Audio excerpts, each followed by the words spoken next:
All right, we got Mason versus McKay. Same amount of parts, and we're gonna see who's faster. Go!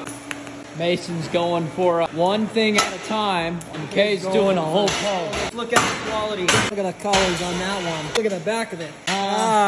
Mason just finished putting top cats on. McKay is fully welded out 3 posts. McKay already had to mess with his tungsten. Mason's already messed with his machine. Must turn it on, go fast mode. Oh yeah. McKay's like Lightning McQueen. Speed. Sting like a beamer. What does he say? I don't know, I was gonna ask you. I don't know either. I mean, it's about as good as McKay's weld. McKay just finished with his 9. Mason's halfway through with his base plates. This is pretty close, but I feel as if there's a clear winner.